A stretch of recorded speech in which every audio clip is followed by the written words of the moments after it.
পথকুকুর নিয়ে সুপ্রিম নির্দেশ প্রথম কার্যকর রাজস্থানে। রাজ্য জুড়ে জারি হচ্ছে পথপ্রাণী জন্ম নিয়ন্ত্রণ আইন 2025।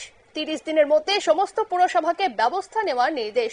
এ ব্যাপারে বিস্তারিত জানবো, আমাদের সঙ্গে রয়েছে প্রতিনিধি সৌম্য মুখোপাধ্যায়। সৌম্য, কি জানতে পারছো?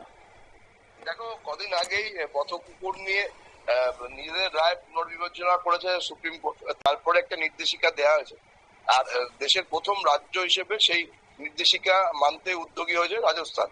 যেটা জানা যাচ্ছে যে দেশের মধ্যে প্রথম এখানেই পথকুকুর আইন কার্যকর করা হবে, এবং এর জন্য 2003 সালের যে পথ প্রাণী জন্ম নিয়ন্ত্রণ আইন আছে সেটা কঠোরভাবে মেনে চলবে রাজস্থান রাজ্য প্রশাসন, এবং রাজ্য জুড়ে এই আইন বাধ্যতামূলক করা হবে।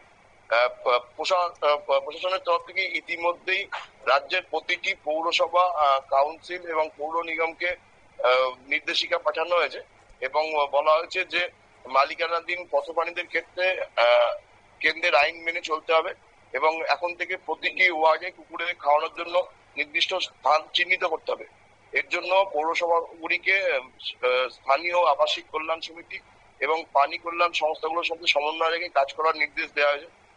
30 দিনের মধ্যে এই বিষয়ে প্রত্যেকটি পৌরসভাকে রাজ্য সরকারের কাছে তাদের সম্মতিপত্র পাঠাতে হবে বলে নির্দেশ দেওয়া হয়েছে, এবং প্রত্যেকটি শহরে পৌরসভাগুলোকে কুকুরদের জীবাণুমুক্তকরণ, জলাতঙ্ক টিকাকরণ এবং কৃমিনাশক কেন্দ্র স্থাপন করার নির্দেশ দেওয়া হয়েছে। খুব তাড়াতাড়ি এই কাজটা করতে বলা হয়েছে, এবং যেটা বলা হয়েছে যে শুধুমাত্র প্রশিক্ষিত দলকে দিয়েই কিংবা হাতে জিনিসের মাধ্যমে কুকুর ধরার অনুমতি দেওয়া হবে। 6 মাসের নিচে কোনো কুকুরকে জীবাণুমুক্ত পাওয়া যাবে না। দেখো, প্রথম দিল্লি নিয়ে পথকুকুরদের এই রায়টা সুপ্রিম কোর্টের তরফ থেকে দেওয়া হয়েছিল, কিন্তু দিল্লির আগেও এই রায়টা প্রথম কার্যকর করার উদ্যোগ নেওয়া হয়েছে রাজস্থানের তরফে। এখন দেখার যে কতটা এই কাজ বাস্তবায়িত হয় সেটাই এখন দেখার। ধন্যবাদ সোমা। অর্থাৎ এবারে কিন্তু পথকুকুর নিয়ে সুপ্রিম কোর্টের নির্দেশ এই প্রথম কার্যকর রাজস্থানে, এবং রাজ্য জুড়ে কিন্তু বাধ্যতামূলক করা হচ্ছে এই পথপ্রাণী জন্ম নিয়ন্ত্রণ আইন। সেক্ষেত্রে 30 দিনের মধ্যেই সমস্ত পুরসভাকে এই ব্যবস্থা নেওয়ার নির্দেশ।